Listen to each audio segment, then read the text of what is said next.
And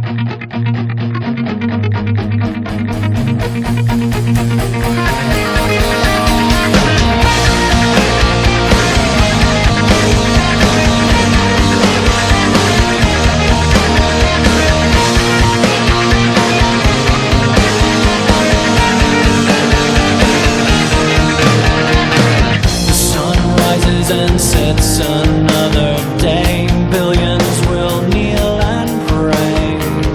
Anything to aid escape from the world so cold and gray. Hey, welcome back to another episode of Bones and Tubs. We're here. We're here. Putting the hero in heroin. Exactly. We are having a big special episode about the war on drugs, the history of the war on drugs, and legalization as well. Yes. Because we're kind of like, I think we're kind of we're experimenting with a new episode archetype here, trying to find what we like. Because before it felt like, I don't know, I think Bones felt the same way. We were just like burning through topics like crazy. Yeah. And like, we kind of want to try to like a chain smoker. Yeah, we kind of just want to pull back a little bit. You know, it's not to say, like I said, this is still a work in progress, trying to figure out we're trying to tweak the format. Assume that at the very least, this episode is going to just be heavy on one topic. Well, I mean, it's one topic, but with two prongs to it. Right? And it was also user driven. I've been waiting on somebody to bring up the drug war since we started this show. Yeah, so I'm pretty pumped about it. You know, there's not going to be any more topics. It's just going to be this one. But I think later on, once if we enjoy this format where we focus in on a topic, we'll probably still do a few lighter side topics just to keep things, enjoyable. Yeah. Because I feel weird that this is the first episode where we're not going to have St. Catherine as a contributor. But don't worry, St. Catherine. You're still in our hearts forever. And who's to say we won't just jump around from maybe like a topic show where we burn through topics like cigarettes in a carton, one just right after the other. And then occasionally if somebody hits us with a solid single topic, because we didn't want to take the war on drugs and then just like poo-poo it and be like, all right, let's talk about space aliens. Exactly. Like, I think you start getting heavier, in-depth topics, you need to devote a whole show to it. You gotta dedicate like time to actually putting in the legwork and research on this, and we both did this week. We both split it up, took an aspect, and did the notes for it. But yeah, it's going to be war on drugs and legalization this week on Bones and Tubs. I feel like my show prep was similar to a how-to basic video. Yeah, pretty much. Because my 2 days off, I'm now doing daddy daycare. So it's like in between shitty diapers and screaming children and me throwing eggs at the wall, I had time to sit back and write some notes. Yeah, that's kind of the same boat I'm in, dealing with wiping asses and whatnot. You'll have that. Yeah. But yeah, so before we get started on the big topic, a couple things happened in the news this week. There was a terrorist attack in Manchester, England, just a couple days ago. And before we got started on that and talked about it anymore, I just wanted to say my heart goes out to those victims. Absolutely. And, I can't imagine what it would be like to lose somebody, like, in a way like that. No. So, I just to offer the full yin yang of the Bones and Tubs experience, I feel like it's my spiritual nature to be a bit of an asshole. Yeah. I saw a story where it showed that one of the victims was an 8-year-old girl, which is fucking disgusting. And I don't know. I just don't know how I feel about it. Because honestly, I'm sure everybody listening to the show knows that, what the problem is. What caused this attack. What group of people caused it. What ideology was behind it. And I mean, it's really up to the people of the country to solve the problem. Every country, really. Yeah, I mean, here's the thing. Like, you had people saying after this happened, well, just carry on. You know what I mean? The only way to win is to carry forward. And you even had the mayor of London saying that living in a big city was terrorism was part and parcel to living in a big city. Take that, New York. And that you should just get used to it. Right. No. See, here's the thing. We are in the West. Right. We are Western civilization here. Not anymore. What we're talking about. Yeah. We should not take this part and parcel as normal. This isn't normal. Elmo sent me a message last night, and he said, do you know what the most popular boy's name is? It was either last year or this year so far. Probably Muhammad. Well, Muhammad's the most popular name in the world. Right. I mean, I take that with what it is. Which is funny, because you can't draw a picture of Muhammad. Can you take pictures of your kids if they're named Muhammad? I guess. Ooh. Maybe you have to blur out their faces. Deep thought, yeah. Yeah. You just look at my beautiful family, and you just have 3 of your children are just blurred out. Right. It's whatever, though. But here's the thing, like, I'm not saying there is a logical approach to this, right? You don't have to go far right on this and say burn all the Muslims and get them out of the country. Common sense shit, though. Yeah, but common sense should prevail because you can't. On the other side of it, you can't say, "Well, we need open borders and shit like that" when this shit's going on. Well, I'm not a big fan of the security state that is the United States, but did they not have anybody run security at the door to see a motherfucker walking in with a nail bomb? I thought it was a ball-bearing bomb. Ball-bearing bomb. Whatever. It's a bomb. It's Improvised. It's an improvised Killing explosive machine. device. What's funny too is there's a contingent out there, and I might touch on this for anybody in the crowd that's of this variety. But I saw that ISIS claimed responsibility for the attack, right? And they said that their warrior had planted several explosive devices and taken out plenty of crusaders. Well, they didn't find any more explosive devices. So who's to say these cucks aren't just out there absorbing every single attack that happens? I mean, to an extent, that's what ISIS is doing. Anytime something happens, if the person even is Muslim or has a Muslim name or is a convert or anything like that, it doesn't matter. They're taking responsibility for it. Could have just been like a modern day Ted Kaczynski. I mean, it's fucked all around because like look at what happened in New York last week too. That happened too. I almost forgot about that. DWI. Yeah, like okay, Driving while Islamic. Yeah, well, the dude was like he was Latino. Oh, was he? Yeah, I thought he was white. Well, no, What? yeah, they said okay. They call it a white guy. Yeah. This is another one of those quote unquote Martin Zimmerman type white guys where they're white because they're suddenly white because they fits the narrative. It fits their narrative because they committed a violent act. They can't say Latino, committed some sort of terrible act. It has to be automatically a white person. Right. So unless it can't fit the narrative, that's the problem. Because they will try their damnedest to fit a fucking round peg in a square hole if they can with a jackhammer. Yeah. But if they can't, then they're like, then they slide the blame to something else. Well, no, this is about Islamic terror. This is about gun control. Well, if Ariana Grande gets super famous, I'm going to go ahead and side with the camp that it was some sort of a satanic bloodletting ritual.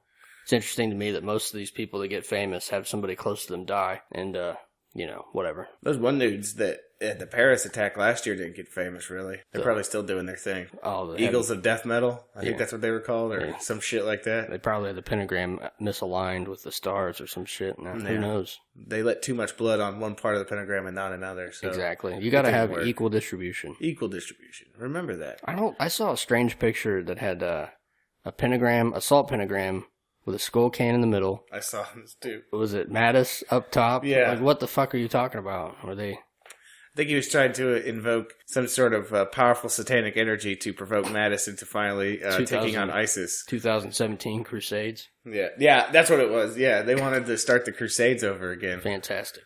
Which, that's kind of stupid too, but... Well, they're reaching and they are trying everything. So. Yeah, I mean, A+ for effort. I'll give them that. Have you guys tried using black magic? No. I didn't think so. Come again later. Yeah. Yeah, and then, Trump he's on a tour this week, right? Or was it a tour? It spawned some of the best memes. Oh my god, the memes have been beautiful. Keck is very happy. I mean, like, there was one, probably my favorite one of the week was the photo that they had of him where he was touching a glowing globe with the king of Saudi Arabia. Yeah. And, it has them doing that. And then on the bottom, you just see Alex Jones, and he looks like he's in some sort of state of hysteria because of it. Yeah. Which, I mean, if you listen to Alex Jones, you know what we're talking about. Right. But and then there's so many, like you said, the memes generated from this, because there was one where they turned the glowing globe into the seeing orb from Lord of the Rings. With Sauron's eye in the middle of it, and then you had Saruman off in the corner, and someone said, at first I didn't even notice that Saruman was in this picture. My favorite meme was the one with him petting the wall, and he had the mezuzah on, or whatever it was. We put that up on the website if you want to take a look at that. Absolutely. I'll build you a brother. Yeah. Tell me your secrets. Yeah. Tell me all your beautiful wall-made secrets. God. But yeah, so, I mean, some shit's been going on.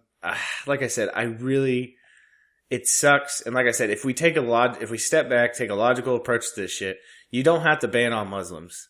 You don't. But we probably should have a little bit more of a vetting system. And especially, like, I wouldn't say here is that bad, but, like, because we're vetting them fairly hard, right? Here, asterisks. Yeah. Not Dearborn, Michigan. Yeah, well. That's yeah. True. But, like, in the UK... Right. they are apparently just letting people who fought for ISIS come back to the country. That's fine. Yeah. Oh, it says here you've been in Iraq for 5 years now. Translator, huh? Okay. Yeah. So, okay. Welcome back. Yeah. Here's some money. I didn't do that in the right accent. Welcome back, mate. Yeah. Have your chef a plant. Go down and take the lorry somewhere. God save the Queen. God save the Queen, right? But yeah. So I think there was a few things that we wanted to hit on. I think everything else is just bleh. Yeah. Bleh. Yeah. Bleh.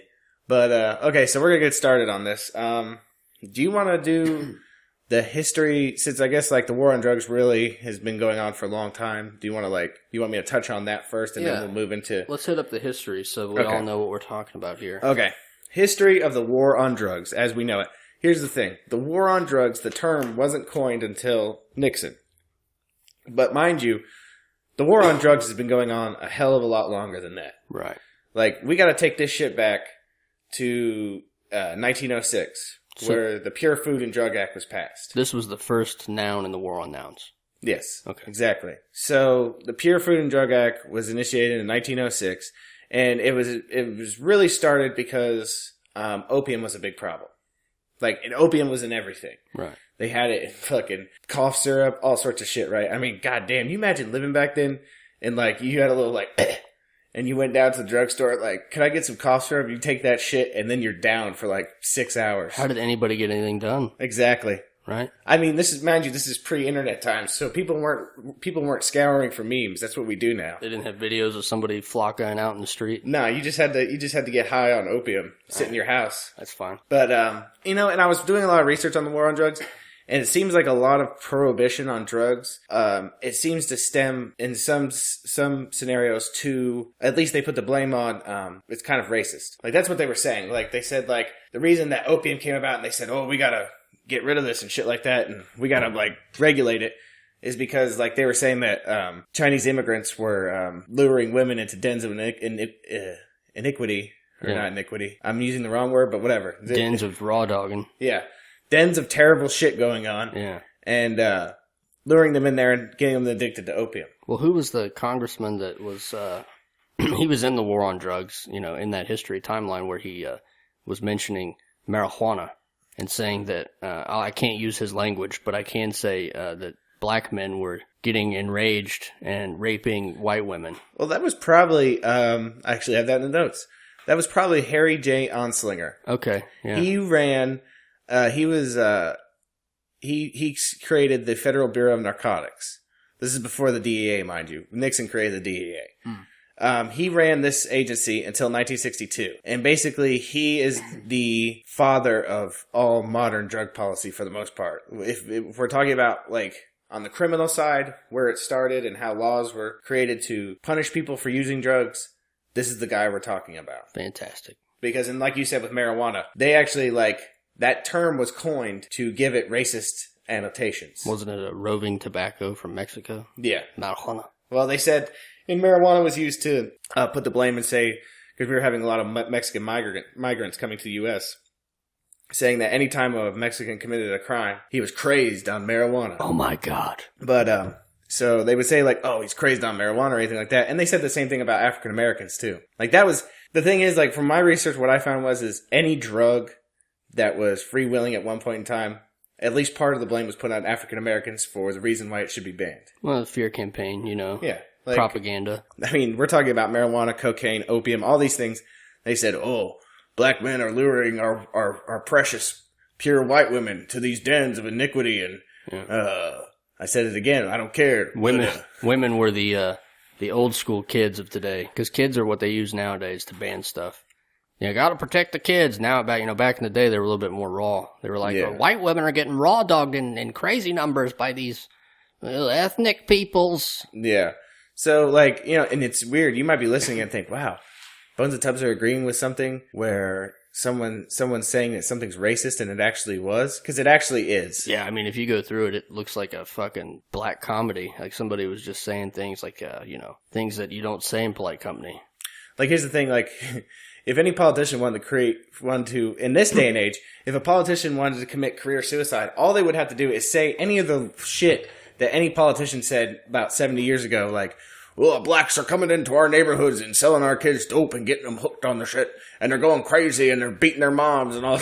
Right. You know what I mean? Like, it's this good luck shit, getting reelected now, asshole. Yeah, this shit's fucking crazy though, and people bought this hook, line, and sinker. There's still people to this day who feel this way about drugs. Oh yeah, it's crazy. I mean, and the thing is, here's the problem though. And on the other side of the coin, when it comes to this shit, it's not easy when, you know, these black markets that are created from prohibition create these gangs and these organized crime, right? Mm. And these groups commit a lot of violence. So all you have to do is put these images of violence on the screen and say, this is where these drugs lead. Right.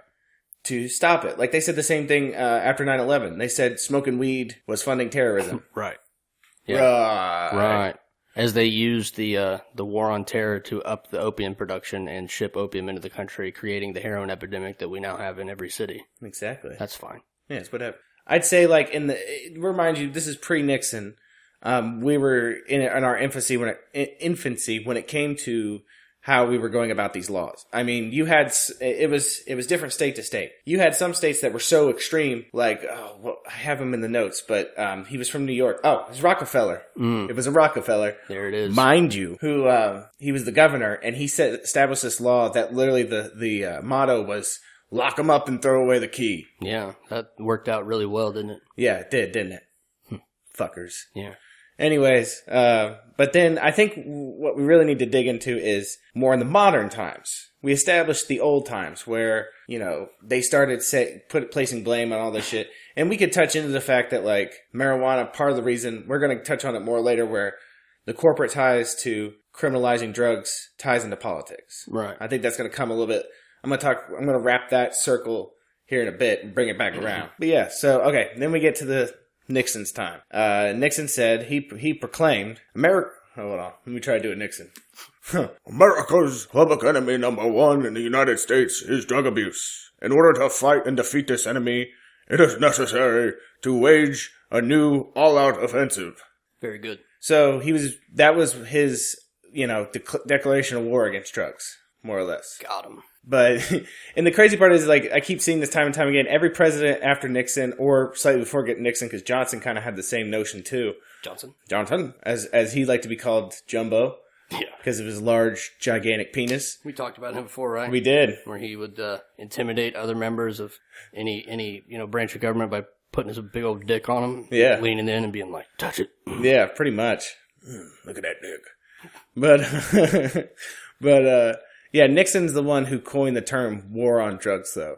And the thing is like, at first he tried to take this approach where he said that it's about, you know, he was even saying addiction is a disease and all this stuff, so it must be treated that way. But here's the problem. Every politician says this starting out, but it ultimately ends with taking the criminalization levels much higher and enforcing it on the user level. Instead of, like, trying to combat usage in the first place and try to dissuade people from doing it. Yeah. They just made the sentences that much harder on people. Right.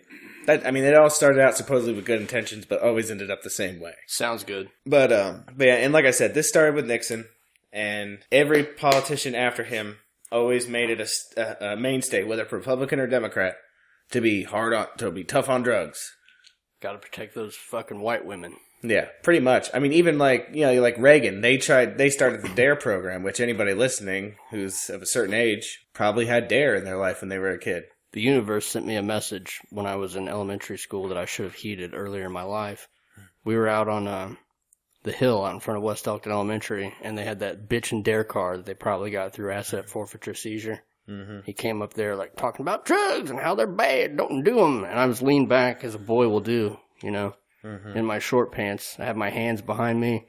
One of my hands was on a sewer drain. And I learned two things that day. One, DARE is wrong and stupid. Two, fire ants don't bite you until they have like 100 on you. And then they send out a chemical message that it's time to attack. Nice. And they were biting me all fucking day. Someone once told me that during a DARE presentation, the officer asked them what DARE stood for. Now, I might be quoting the wrong person on this. I'm not going to quote him because I don't know who said it exactly. Yeah. But in response to this question, what does DARE stand for? They said, drugs are really expensive. Yeah.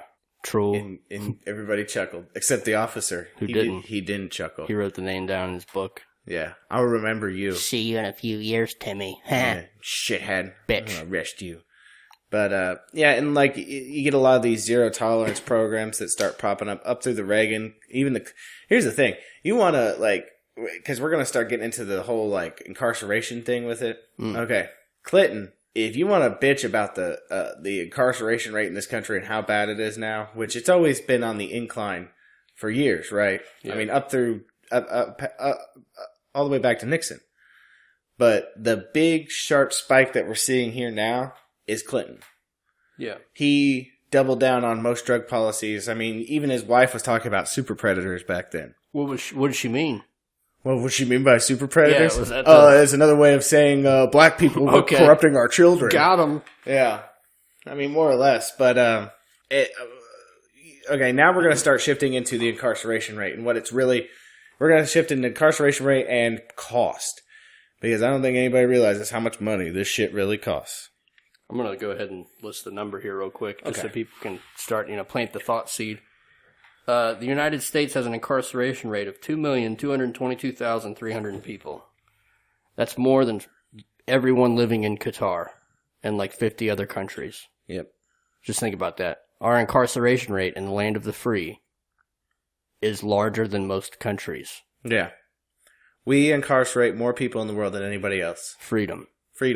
America. What is it, 50%? Anywhere between 45 and 50% of people locked up are nonviolent drug offenders? They're saying about 50% are drug offenders. Okay. Now, whether they said, no, it is about 50%, and they said and a drug offense is their highest offense. Yeah. Because logically, if they were a drug offender and they had a violent felony on their record, the felony would supersede the drug offense. Right. So, I mean, if you take into effect violence mixed with drugs, you might even bring that number up to 65, closer to 70%. Are there still people incarcerated in, like, Nevada who got caught with, let's just say, a joint or a bag of weed back in the day when any amount of marijuana could get you a life sentence? There might be. That's fucking crazy. Yeah, that's fucking crazy. So you got life in prison for carrying a dried plant that you were going to enjoy by yourself. Right? Yep. That's pretty much the shake of it? Mm-hmm. Fuck off. Yeah. So, just to throw this number out there, if you were curious, do you want to even begin to understand how much money has been spent on the war on drugs since the Nixon administration? Mind you, we talked that this went back further. Okay. We're talking collectively. Let's say it said from 1971 on. Yeah. Okay. We have spent $1.5 trillion. Got him. Okay. That's more money than anyone can conceivably think of. Like, we spent, and this is 2010. This is the newest numbers I could get, right, on how much we spent a year on the war on drugs. 2010, we spent $15 billion. $15 billion. So I wanted to look up. I wanted to see what could we do with $15 billion. Yeah. As a nation. Mind you, I got this source from the New York Daily News.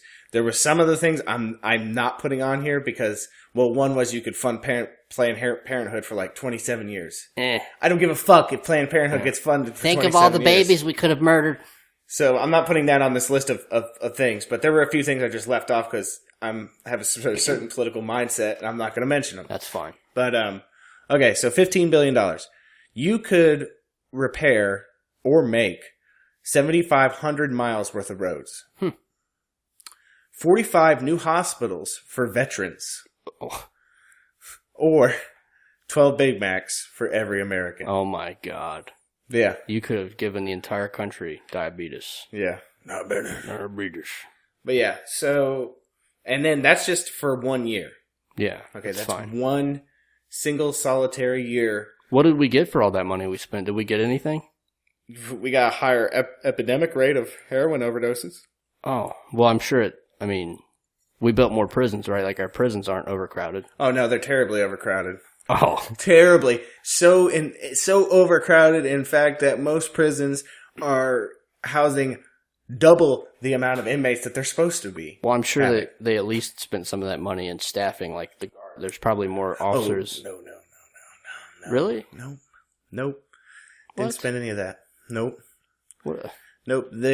See, here's the thing. Like, they continue to spend that kind of crazy money on the war on drugs, but they don't realize that the repercussions on this war on drugs has caused everything else strain. So basically, we spent all that money to fuck ourselves in the asshole with a spiked dick. Pretty much. Oh, that's crazy. Yeah. So basically, the war on drugs. Here's the thing. I saw this is where when I was going through all the research and I realized this is what it is. Okay, the war on drugs is an unwinnable war. As are any war on the noun. Yeah. On either side. Here's the thing. Okay, both sides have apparently unendable money that could and resources they could continue to push into this to try to win, right? It's fucked up. But that's the thing. It's nobody's ever going to win. Right. Like you said, it's a war on a noun. Yeah. You can't win this war. All you can continue to do is push money at it and hope that it'll fix the system. Huh. But here's the thing, and that's okay. This is when we're going to start getting into the why aspect. Okay. Here's the thing: if they got all this money, they gotta do all this stuff, and they haven't won yet, that means there's money to be made from somebody. Are you saying that both sides of this war are making money off the same free people? Yeah. So I mean, they're both. Here's the thing: I think they've almost come to the point now where they've both decided they both make the money they want, so they're going to continue. They think of us as a collective sheep. Yeah. Okay. They split us. The government shears the left. The government fleeces the left, and the drug kingpins fleece the right. Huh. They make their money. So we're left cold. Yeah. Okay. Pretty much. Gotcha. They both get what they want. And I think that's what it boils down to. And the thing is like we talked about before, where does the corporate interests and the political interests end and meet, right? Yeah. Okay, to me, they don't end. They blend together perfectly. You can't figure out the two. It's hard to tell who's giving money to who. Like, are the corporations giving money to the politicians? Or... Because, I mean, we figured out in the 20s that all the shit you could do with hemp was infinite. And it would shut down industries to start doing that. Yeah. I.e. fuels, polymers, things like that. Food. We figured all this shit out already, but the problem is that the men in power who make the money off of those things saw this on the horizon. Yeah. And put their money where they wanted it. And demonize these things, these drugs. Now, this also leads into the question of scheduling, which I've always found very fascinating. Yeah, it's neat. Like, okay, anybody out there that doesn't know, there's Schedule 1, Schedule 2, Schedule 3, right? Yeah. Okay. Why is marijuana a Schedule 1 drug? Because it has no medical use. Right? That's what they say. Oh, it doesn't? No, that's what they say. Oh. But we've already begun to see in this new age that it in fact does have medical uses. I wrote something down here, but keep talking. I'll just interrupt you if that's fine. But yeah, but then you have other drugs that aren't even Schedule 1. Schedule 1 is the most serious schedule, by the way. If you get caught with these things, supposedly, that's the harshest criminal penalties for having those things. Okay? Cocaine isn't a Schedule 1 drug, mind you. Keep that in mind. Yeah. Opium is not a Schedule 1 drug. Marijuana is, and I'm going to fuck it up. Psilocybin mushrooms are. They are Schedule 1? They are Schedule 1. Is that because there's no medical value or because it changes your consciousness and makes you harder to control? Bingo! Oh, got him. Yeah, makes you think outside the box. They can't have that. I just found a fucking study the other day that was from April 7th published by some, it was like a backwoods study, so it was Harvard. Yeah. I don't know if you've heard of them. Oh, yeah, no. But they proved that marijuana, when used on cancer cells, it prevents them from growing and kills them. Harvard. Nice. April 7th, 2017. And it could be used as an effective treatment against pancreatic cancer, liver cancer, lung cancer, brain cancer, testicle cancer, ovarian cancer, pretty much every cancer. That's medical, isn't it? Yeah. Okay. I just found the scheduling. Okay. Okay, Schedule 1 drugs. I was kind of wrong, because heroin is a Schedule 1 drug, but opium isn't. I see. Okay. Marijuana, heroin, LSD, MDMA, peyote, and other drugs are Schedule 1 substances. Just real quick, Another study shows that MDMA and psilocybin mushrooms can treat and cure PTSD, anxiety, and depression. I actually just saw something the other day where they were talking about taking low doses of MDMA. Microdosing? Microdosing helps PTSD. Yeah, and like I saw one where the guy only had to take 10 doses, and like they were like, of course they were counseled doses. This wasn't just they gave you the drugs and you went about your way. Right. They monitored you and talked to you and all this shit whilst you were on it. Yeah. And he only had to take 10 doses, and he was supposed to be scheduled for more, and he was like, I'm good. Yeah, I'm cool. I don't need any more. Right. I came because my PTSD was so bad I couldn't go grocery shopping. He's like, now I'm good. Now it's gone. Yeah. So that's another Schedule 1 drug that's it doesn't have any medical use, and yet they're using it to cure medical issues. Yeah. Huh. Well, microdosing with LSD is a big thing now, too. It is in Silicon Valley. Yeah. Because these individuals in Silicon Valley are saying that it actually really helps them with creativity. Yeah. And mind you, when we say microdosing, we mean extremely small amounts. Right. Not enough to make you go crazy and take all your clothes off and run around. No. Just enough to... Legal drugs do that. Yeah. Alcohol, that's fine. Which, just to mind, alcohol and alcohol makers and beer distributors are also the biggest contributors to anti-marijuana campaigns within the government. That's weird. Did you know that? Now you do. I mean, a lot of people knew that already, but... I found another large contributor to the anti-marijuana legalization. Oh, yeah? It might surprise you. Mm-hmm. You know how we were just talking about how prisons in the United States are like overcrowded and there aren't enough officers for the inmates, which creates an unsafe work environment. Mm-hmm. Prison unions are one of the largest contributors to anti-marijuana legalization. Are police unions like that too? Yeah. Huh. Law enforcement in general. Did they think they'd be out of a job? I don't know if that's what it is. There's plenty of crime going on. There is not a shortage of crime. Yeah. Listen, here's the thing, and I told people this before. When it comes to employment at the Factory of Sadness, I work, and people are like, "Aren't you kind of a hypocrite for working at the Factory of Sadness?" It's just a factory, though. Yeah, it's just a factory, and I tell them, well, I may be against the system that the Factory of Sadness represents, right? But it's money that I need for my family. Yeah. So I'm going to keep working at the Factory of Sadness. But the thing is, at the end of the day, if I were to lose my job at the Factory of Sadness because, politically speaking, things became more the way I want them to, I can't be mad about it. No. I'd have to just accept it and move on. Yeah, that's what we do as humans. It's funny that so many people get hemmed up in this idea of thinking that you have to have the Factory of Sadness. When history has shown us, plenty of people can walk away from any job and find a better one. I mean, they are out there. Don't be scared. Exactly. And the thing is like I said, what am I to be mad about if things became the way I want them to be? Right. I mean, does that mean that the higher level prisons, supermaxes aren't going to exist still? No, they're still going to exist. Well, I saw a story the other day. It's weird that, crime, talking about crime real quick. A guy drugged and raped his 16-year-old sister. Right? Mm-hmm. They had a taped confession. How long do you think he got? Where was this at? I don't remember. Okay. As I say, if it was in the U.S., I feel it was in the U.S. I don't remember what state. I feel like I read this article, but I'm going to pretend I didn't. Okay. And say you would have to assume he got at least 10 years. He got 3 years suspended. And he got probation. The judge said that his registry on a sex offender website was enough. So this guy drugged and raped another human being, his sister, who was underage, and didn't go to prison.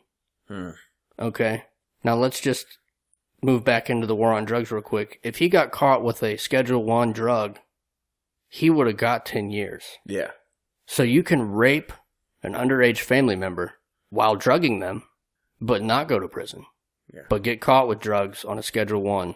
And go to prison. Go to fucking prison. Plus, I mean, there are other conspiracy theories revolving around why they make drug policy the way it is. And I, for one, can't deny it and can't say that it's not possible. I throw all these other theories out there, and that's that a lot of this has to do with breaking up families of minorities. Well, if you break up the family, then you become dependent upon the government. Exactly. So and the thing is like we put two and two together here. If you have people who live in inner cities who can't make a living and by a normal means, and they decide that they're gonna sling that dope. Yeah. Become one of them dope boys. I mean, it's all too easy to listen to a T.I. song and learn to buy a little bit of marijuana, sell it, buy more, continue that until you get enough for crack. Yeah. And then eventually move up to cocaine or heroin now. I mean, heroin's the big one. I mean, as a true capitalist, I can't but help admire their entrepreneurial spirit. I mean, there it is. Yeah. I mean, even if they are selling something that's dangerous and all that shit, like, fuck. You have to be, if you're mad at a drug dealer for selling that shit, you gotta be mad at Anheuser-Busch. Right. You gotta be mad at fucking... the drug dealers on every corner that also sell gas. You gotta be mad at the pharmacist behind the counter at CVS. I am very angry. For real. Fuck you, Dave. Yeah. You gotta be mad at everybody. You can't just be selective with that shit. Well, at least when we spent that, $1 billion check for that 1 year, at least we know that there aren't any drugs on the streets. Right. I mean, that we got rid of all the drugs. Right. The drugs are gone. Yeah, right. I mean, no.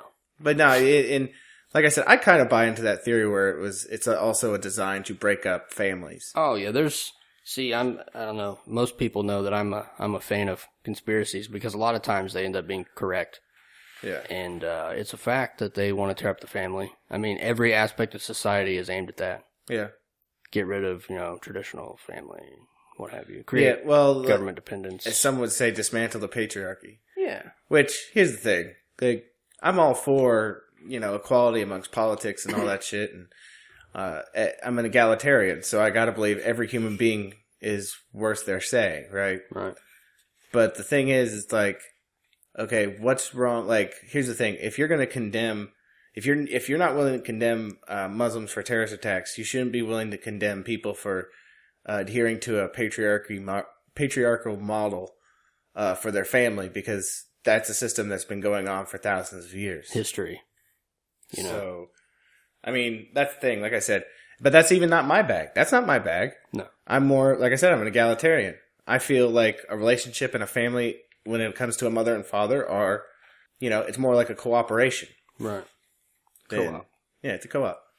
I'm not the CA. If I'm the CEO, my partner is the COO. Yeah, okay? Right. We share our power equally. Got him. But yeah. Can we move into legalization? The time is we can do that. Yes. I just wrote a little bit about this and then I stopped because it's all propaganda is the reason why this is continuing. The war on drugs is propaganda. Yeah. It was created, like you said, a long time ago. A lot of our ideas as a society today aren't even our own ideas. Yeah. Let's just say our grandparents were given the Reefer Madness. Anybody right now who hasn't seen Reefer Madness should go out on YouTube and watch it. It's a fucking joke. But that's the mindset at the time. You see that and you, at the time, you're gonna have an opinion on it. A strong one. Yeah. Who's gonna protect these white women? And then they're going to tell their kids about it. Your parents. Yeah. Who then have ideas, who then pass them on to you. So anyway, the only way to end this shitty problem is to look like, what is the war on drugs designed to do? It's designed to stop drugs, which it's failed to do. Mm-hmm. Drugs are everywhere now. It's designed to stop crime, which every study has shown countries like, the Philippines, right? Yeah. Sweden, Canada, Colorado as a state. Anywhere that's dabbled in any type of legalization has lowered homicide rates, assault rates, yeah, burglaries, robberies, all things that by themselves are crimes anyway, right? Yeah. So if your argument is, well, we can't legalize drugs because it'll increase crime, that's wrong. Yeah. The other argument I've seen against legalization is that it will increase drug use, also wrong. Yeah. Every country or state that has legalized drugs or has medical marijuana laws has shown that drug use actually goes down. Yeah. And if you put them under the same stringent government policies as alcohol and tobacco, you also decrease the amount of youth that are able to get a hold of these things. That, and here's the thing, you bring light onto something that's been in the shadows for a long time. You sterilize it, right, and bring it in the light of the day, and even to the point of, like here's the thing, Colorado has a surplus. Right. Because they taxed the shit out of it. They made $1 billion last year. Yeah. from tax revenue that they can use for whatever they want. Right. Look at that $1 billion. They could make some hospitals, some new roads. Like, this shit's crazy. You know another crime that dropped in Colorado that blew my fucking mind? What's that? Drunk driving. Steep decline. Because people were not drinking anymore. Yeah. So big alcohol and big tobacco are taking a hit. Yeah. Which they are also the creators of the Partnership for a Drug-Free Alliance. Yeah. The people that make these drug commercials about marijuana. Now, you may ask yourself, on a countrywide scale, has this ever worked? Has this ever worked to at least decriminalize drugs on the individual level amongst users? Right. And I'm sure you got the numbers on that in front of you. Yeah, absolutely has. Yeah. What would you say? The Philippines have a... Well, Philippines, I don't know about the Philippines right now. They might be fucked. What did you say? I thought you said Portugal. Portugal. Portugal. P country. Okay, 10 years ago. Yeah. I wrote this down. 10 years ago, Portugal decriminalized weed, cocaine, heroin, everything. Yeah. In small quantities. They stopped they started naming it as a public health issue, not a criminal one. Okay. The drugs are still illegal, but getting caught with them meant a fine and a referral to a treatment program, not jail time and a criminal record. Okay. This is 10 years ago. Okay. Now let's look at it now. Okay.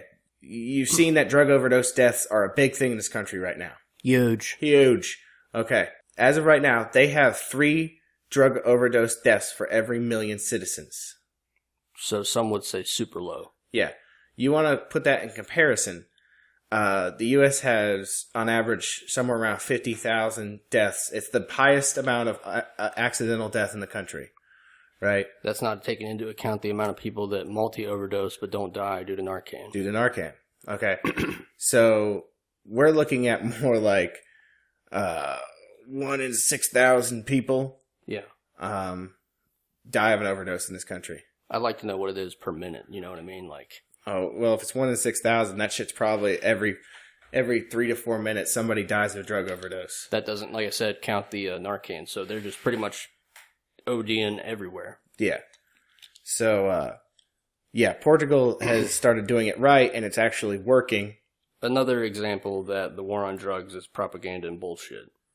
You know, we're supposed to be Americans, right? Mm-hmm. Living in the land of the free, the freest people, the best country on the earth, you know, all that shit. However, like we talked about earlier, we have the highest incarceration rate, 50% of which is related to non-violent drug offenders. I think freedom, at least to me, doesn't mean, you know, free to do what people tell us is safe. It means to be able to do whatever you want. You have a finite amount of time in this meat puppet that you ride around in. Yeah. This meat robot. You should be able to do whatever the fuck you want as long as it doesn't affect another person. And here's the thing. Like, okay, what if someone told you that if you fucking went out to any store, I mean any hardware store, grocery store, or anything like that, and bought some rat poison, and told you that if you eat that rat poison, you'll get high as fuck. Probably will. If you're stupid. Yeah. Before you die, though, you know, you'll get higher and shit as your fucking life leaves your meat robot. Yeah. As the fucking, whatever they put in that shit now, strychnine or whatever it is, fucking just wrecks you. I wrote down here also some other things that the war on drugs has created. Apparently, we didn't learn our lesson with prohibition of alcohol with the mafia. Any type of prohibition creates the criminal underbelly, the black market, that these people, of course, are going to rush into because they don't give a fuck about a felony. Yeah. They don't give a fuck about you. Yeah. So that also leads to decreased quality. You don't have people that are, if it was legal, all the drugs would be of the highest quality. Yeah. And open to the free market would dictate that they would have to be the highest, purest quality. Crime rates follow steep increase with these gangs, you know. I found a story from 2014 in an article published by the Washington Post on March 3rd, 2016, titled, "Legal Marijuana is Finally Doing What the Drug War Couldn't." It cites Border Patrol statistics showing a massive drop in marijuana seized over the border. They found that year 1.5 million pounds, which was down from 4 million pounds before 1 or 2 states enacted medical marijuana laws. So not even legalization, but medical laws. And I don't want to throw this in there just for reiteration here. Okay. There's been talk of trying to shift our drug policies towards the rehabilitation side more in this country. It's been going on for a while. Jimmy Carter said in the 70s that we should decriminalize marijuana. Right. Okay. I could see where Jimmy Carter was coming from. He's a farmer. He gets it. Yeah. But, but I just want to put this out there. Okay. They've talked about it, but the problem is that they have had resistance from both Democratic and Republican sides. Right. Mind you, the Democrats have been in power. The Republicans have been in power. They've all been in power for some X amount of time. They could have changed the policy themselves, but never have. It's because of that revolving door. As soon as they get out of office, they go to work for these companies that lobby to keep the shit illegal. Yeah, and even today, like now, literally not even 2 weeks ago, our fucking friendly neighborhood fucking Secretary of U.S. Attorney General, shithead Jeff Sessions, fuck you, fucking said, we need to get tough on drugs. Eat a dick. You're never going to hear me touting Obama. But here's the thing. Obama had possibility to start amending this if he wanted to. The thing is he didn't. The only thing he did was he started pardoning people with drug offenses, right? Right. So he was doing it on an individual level as much as he could. Mm-hmm. He was trying to stem the tide and change the tide with personal action. This is one of the only other times on the show you're going to hear me touting the things that Obama did. But that's true. He did do that. But the thing is to me, it always felt like it was something more personal. Right. He should have been more vocal about it than he was. Well, he's going to be getting a job soon. Which he did shut down he did shut down private prisons. Yeah. Well, private federal prisons, right? Yeah, private federal prisons. But the thing is, at the end of the day, like it was more symbolic than anything else. It's funny that they talk about rehabilitation, and yet dimethyltryptamine, or DMT for short, ayahuasca, ibogaine, LSD, and magic mushrooms and marijuana, all these things which have been shown to end chemical dependence, are Schedule 1 drugs. So I think to say that they're interested in rehabilitation is a fucking lie. Yeah, they don't care. I think it's just like the pharmaceutical companies you see now, they're starting to pull back on their anti-legalization methods, but only because they've already secured patents on all these drugs. Yeah. So that's all they needed. They needed wiggle room in order to secure the patents to make money off them when they became legal. Well, they're going to come up with a fucking, what is it, fucking heroin plus. Right. Coming your way. Well, Christ, they're giving fucking ketamine treatments in California now. And psychiatric offices, you can go in for an hour or 2 hour ketamine drip as a treatment. I mean, for what exactly? See, I don't anxiety, even know. Depression.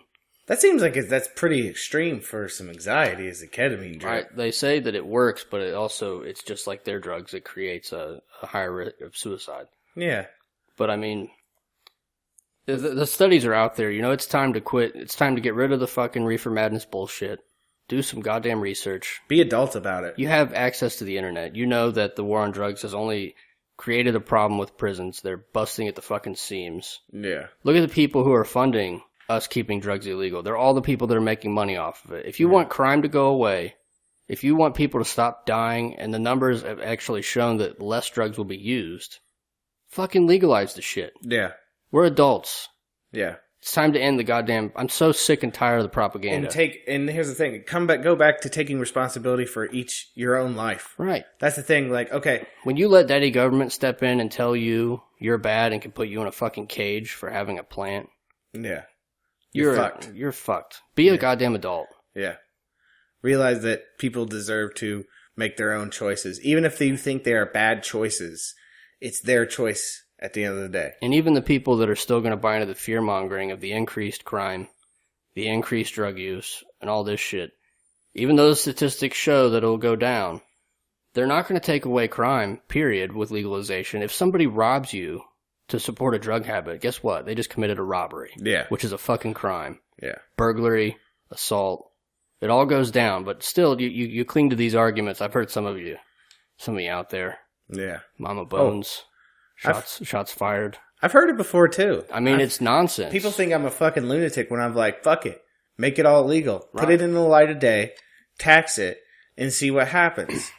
Here's the thing. We've been living in the opposite of that for so long, and it hasn't worked. How could we not say, let's at least give it the possibility of working? Right. At this point, We have lived with the other side. Well, let's make the laws as harsh as possible, and let's put as much money into it to try to stem the tide. It hasn't fucking worked. Nothing has fucking worked. So not for us anyway. It's worked out fine for the people that want to keep it illegal because they're making money on the shit. Making hand over fucking fist. If you're tired of being fucking sheared and lied to, I mean, I'm so sick. I think that the reason why you see it, like I was telling you earlier, you see a rise in all this crazy shit, like these beliefs people talking about, and it may or may not be crazy. I've never been to space. I don't fucking know. But the flat earth argument, people they're so tired of the propaganda. They are literally, it's like Ipecac. They are rejecting everything that is in their system. Yeah. Everything they've ever been told is a fucking lie, and they're tired of it. Now they're going back to square one, and I think that's positive. I'm glad to see it. It's positive, but at the same time, you have to, like I said, I'm always towards the logic side, so I try to be like, okay, so probably not everything they tell us is lies. No, but I mean a large amount. But a large amount probably is. I think it's at least a healthy sign to see a lot of people rejecting it. It's self-serving. As long as they come back to logic and reason, you know. Like, here's the thing. Nobody is talking about this because, you know what? In reality, this is genuine change. Right. Genuine change. They don't give a shit about genuine change. No. Then the last thing they give a fuck about is change that doesn't affect their pocketbook. Yeah. You know, if they're not going to get paid, I mean, goddamn. Yeah. I don't know how else to say it. You have the access to the internet. You can go out and look all these things up. Yeah. All these things that we've cited and quoted today, this all came from the internet. I did all my research on there. It literally takes keystrokes to find the exact same numbers, the exact same things I found. I have a feeling, though, that most of the people, if not all the people listening, agree with us. You think they all agree? Nah, most of them. I think there's a few out there that might not agree with us. Right. I would say it's heavy, 90% agree. And here's the thing. I could see to a point where those people's fears come from. Right? They've probably seen some dangerous shit in their life involving drugs. But the thing is, it's like... It's been created by the war on drugs. Yeah. That's the thing. What you fear is... That fear is there because the government put it there in the first place. Right. And I have another thing, too. If you are tired of the crime and worried about getting, jacked or shot or any of this nonsense going on in the streets, I have a feeling the statistics reflect that all that goes away when you get rid of stuff to fund these criminal organizations. Exactly. Mexican drug cartel was quoted in that news story I told you about earlier from the Washington Post, and a Mexican marijuana farmer, where he said if they continue to legalize it, they're putting us out of business. Like, they're going to have to shift to something else. Yeah. They don't have... If you take away drugs, the criminals have no more... That's their fucking... that's their cash crop. Yeah. Take it out of the hands of the criminals, put it into the tax base. Could you imagine how much money we would make if you legalized and taxed it all? Colorado, just with marijuana, made $1 billion in 1 year. Like, it would go from, like, you would see, like, if they did all this shit, you imagine, like, remember that meme you showed me that had, like, inner city Detroit, and then it said 10 years later, and it had flying pyramids? Yeah. If they did all this shit, that's what would happen. Right. I feel like we would jettison ourselves straight into Star Trek style, like, times. Where, like, money has no meaning and we all have jobs. Right. Because, like, we are hung up on this stupid shit. Big time. They you said earlier they want to ruin the family. Yeah. And I think they want to ruin personal freedom also. Because you imagine if we didn't have to... Well, they can wiretap us and do all this stuff under the guys that say, like, they believe you're a drug dealer. Right. Your Fourth Amendment's gone. Yeah. They've shredded your civil liberties. Mm-hmm. And it's all too easy to have a fucking bag of heroin, a pound of it that they stole from a lockup, and just throw it into your bedroom. Oh, look what we found. Beat your fucking ass and smack your hand all over it. I got his fingerprints on it. Tell that fucking dog to stop barking. Bang! Those are my favorite videos. Yeah. YouTube, cop shoots dog. Those are, compilations. Like, and here's the thing, like, I want to meet the person that says, oh, well, they're a drug dealer, they're doing this, or they're doing that. They should have shot the dog. I don't feel bad. Listen, if somebody comes in my fucking house and shoots my goddamn shit hyena, Super Saiyan, yeah, I'm gonna go fucking ballistic. Yeah, I'm gonna go fucking crazy. But all right, folks, it's about that time to wrap it up. I hope you enjoyed the show. Give us any comments you feel about it. If, like I said, we're kind of playing with the format, playing with it with both hands. Because I kind of liked this, where we kind of like honed in on one thing. I didn't feel rushed. Yeah. I liked talking about it and dissecting it more, right? Yeah, it's nice. So if you guys feel the same way or you like the old way, just let us know. Check us out on Facebook, Bones and Tubs on Facebook. Check out our website, www.bonesandtubs.com. If we could get, like, 52 of you to go to our YouTube channel and subscribe, it would also be Bones and Tubs on YouTube. Yeah. But because we only have 42 subscribers, we don't have the custom URL yet. Yeah. So go to YouTube, subscribe, so you get that custom. So we get that custom URL. Talk to me. We know there's enough of you out there listening now. Oh yeah. That we can get that custom URL, and all it requires of you is to do a couple keystrokes. Yeah. And then you know right when a new episode drops, which is awesome. Bang. But yeah, check out YouTube, check out Stitcher, check out iTunes, check out Beyond Pod. We're on all those formats. You could even leave a 5-star review or a 1-star review. I'd love to see some reviews on iTunes. Yeah. Anybody. Yeah, anybody. So many people that aren't even on Facebook, so just checking out the iTunes. It blows my mind. Yeah, right? I saw that too. Yeah. I was like, what the fuck is this shit? Fucking bananas. Yeah. So check us out. And, check out our Patreon if you're feeling extra squirrely. Yeah, I mean, I'm not going to be mad at you. Hey, send us topics. We're still going to be doing topics from listeners. Yeah. Like I said, we're just kind of dabbling with a new format this week. But I don't even mind saving, like, say we get a good topic, like a whole show topic. If we just hold that one back and then we do like a every other, split it up. Kind of do goofy show, Variety. serious show. You Yeah. know. But yeah, so thank you guys for listening, and we hope to see you guys next time. Check out our website. It has a new LL comic every week. But all right, thank you guys for listening, and we'll see you guys next time. We love you, delicious bastards. We really do. It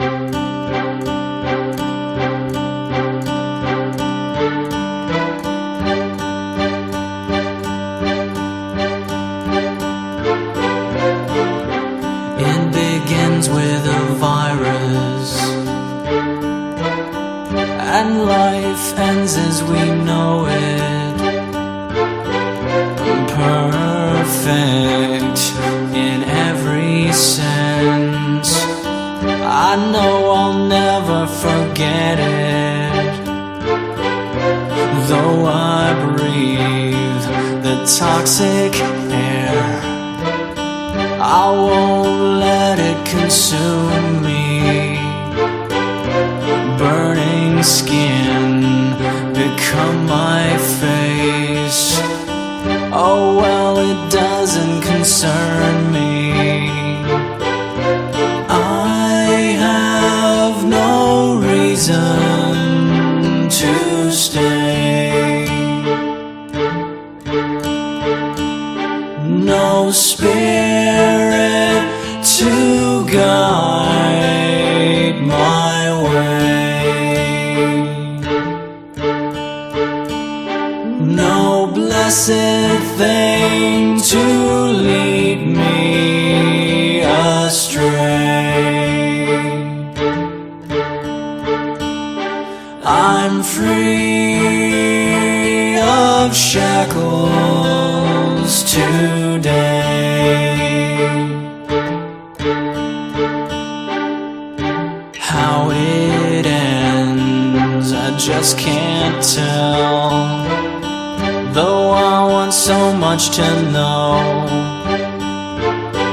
but I'll be fine forevermore. Wherever I must go,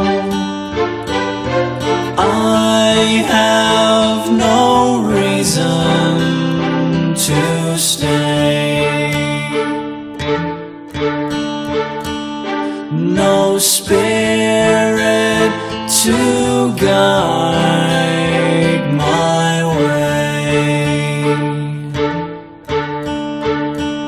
No blessed thing to lead me astray. I'm free of shackles today. And there's nothing left for you and I to prove. And there's nothing we can say or do. And as the sky fades to black from blue, so happy, I just can't believe it's true. It's finally true.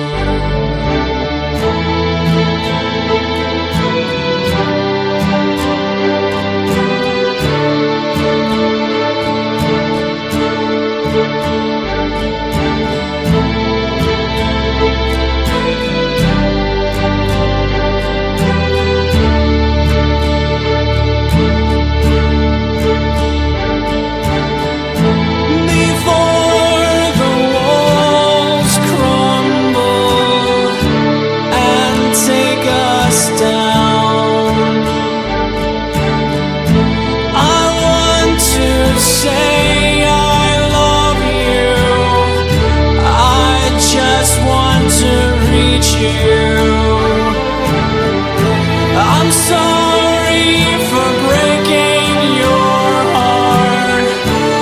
I regret it all. But now that we're at the end of the road, I have to beseech you.